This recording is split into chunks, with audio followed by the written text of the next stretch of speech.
સુરત શહેરમાંથી એક ચોંકાવનારો અને ચેતવણી રૂપ બનાવ સામે આવ્યો છે, જ્યાં જીમમાં જતી એક આધેડ મહિલાને પ્રેમ જાળમાં ફસાવી તેની સાથે અશ્લીલ વર્તન કરીને બાદમાં બ્લેકમેલ કરનાર જીમ ટ્રેનરને સુરત શહેર એસઓજી દ્વારા ઝડપી પાડવામાં આવ્યો છે। સુરતના પાલ વિસ્તારમાં રહેતી એક આધેડ મહિલાને ટાર્ગેટ બનાવી જીમ ટ્રેનરે વિશ્વાસઘાત કર્યો હોવાનો કિસ્સો સામે આવ્યો છે। માહિતી અનુસાર આ મહિલા 7 વર્ષ પહેલા સિટીલાઇટ વિસ્તારના એક જીમમાં જતી હતી।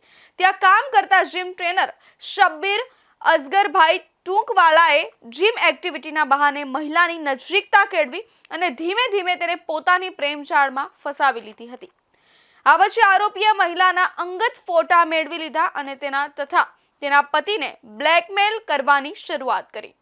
મહિલાના પતિએ જ્યારે આ બાબતે વિરોધ કર્યા ત્યારે આરોપીએ ફોટા સોશિયલ મીડિયા પર વાયરલ કરવાની ધમકી આપી અને સમાજમાં બદનામી કરવાની વાત કરી। આરોપી શબ્બીર ટૂંકવાલાએ મહિલાને છોડવા બદલ તેના પતિ પાસેથી ₹5 લાખની માંગણી કરી હતી। જોકે પીડિત પરિવાર દ્વારા આટલી મોટી રકમની વ્યવસ્થા ન થઈ શકતા આરોપીએ દબાણ વધાર્યું અને જાનથી મારી નાખવાની ધમકી આપી। ડર અને દબાણ વચ્ચે મહિલાના પતિએ આરોપીને ₹50,000 આપી દીધા હતા, છતાં પણ આરોપી તરફથી ધમકીઓ ચાલુ જ રહી હતી। આ સમગ્ર મામલો સુરત પોલીસ કમિશનર સુધી પહોંચતા તરત જ કડક પગલાં લેવા સૂચના આપવામાં આવી હતી। પોલીસ કમિશનર અનુપમસિંહ ગેહલોતના માર્ગદર્શન હેઠળ એસઓજીના આવા તત્વો સામે કાર્યવાહી કરવા ખાસ સૂચના આપવામાં આવી હતી। ત્યારબાદ નાયબ પોલીસ કમિશનર રાજદીપસિંહ નકુમ અને પીઆઈ એસ સોનારા દ્વારા શહેરના તમામ જીમ સંચાલકો અને ટ્રેનરો સાથે બેઠક યોજી ચેતવણી આપવામાં આવી હતી।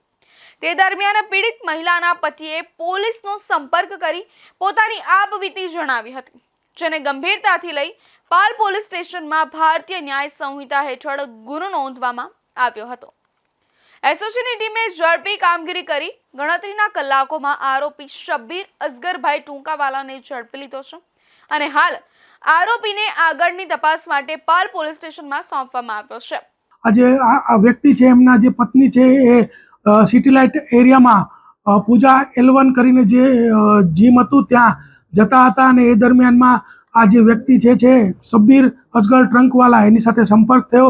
ત્યારબાદ એમની નજદીકી વધી અને ત્યારબાદ આ વ્યક્તિ વારે ઘડીએ આ જે આધેડ છે એના ઘરની આજુબાજુ, આ મહિલાના ઘરની આજુબાજુ એથર જે એનું બાઇક છે લઈને ફરતો હતો અને આજથી 7 મહિના પહેલાં આ વ્યક્તિએ એમ કીધું કે ભાઈ જો તારી પત્નીના વિડીયોઝ ફોટોઝ પણ મારી પાસે છે અને જો એ વાયરલ ન કરવા હોય તો તારે મને ₹5 લાખ આપવા પડશે અને એમ કહીને જતો રહેલો। ત્યારબાદ એ ફરીથી 2.5 મહિના પહેલાં મળેલો ભૂલકા ભવન સ્કૂલ પાસે અને ત્યાં પણ એને જે એની બાઇકની અંદર કાચ રાખેલો એને તોડીને એનો ત્રિકોણ આકારનો કાચનો ટુકડો એના ગળે રાખીને કીધું કે આટલી વાર લાગશે, પહેલાં પૈસા કેમ નથી આપતો અને તારી પત્નીને તો હું મૂકી જ ને, એમ કહીને એની પાસેથી ₹50,000 લઈ લીધેલા। આ વ્યક્તિ ખૂબ જ ડરી ગયેલો અને એ કંઈ બોલી પણ નહોતો શકતો અને ત્યારબાદ જ્યારે આ મિટિંગ થઈ અને સોશિયલ મીડિયામાં જે મીડિયા મિત્રોએ અવેરનેસ ફેલાવી અને જોઈ અને આ વ્યક્તિ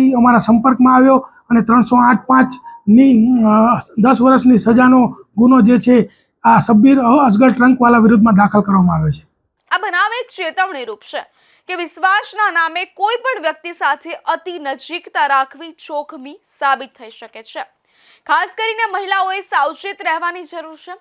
પોલીસ દ્વારા પણ આવા ગુનાઓ સામે કડક કાર્યવાહી કરવાની ખાતરી આપવામાં આવી છે। તો આવા જ અવનવા કિસ્સાઓ જાણવા માટે જોતા રહેજો ઇન્ડિયા ન્યૂઝ ગુજરાતનું ડિજિટલ પ્લેટફોર્મ। નમસ્કાર।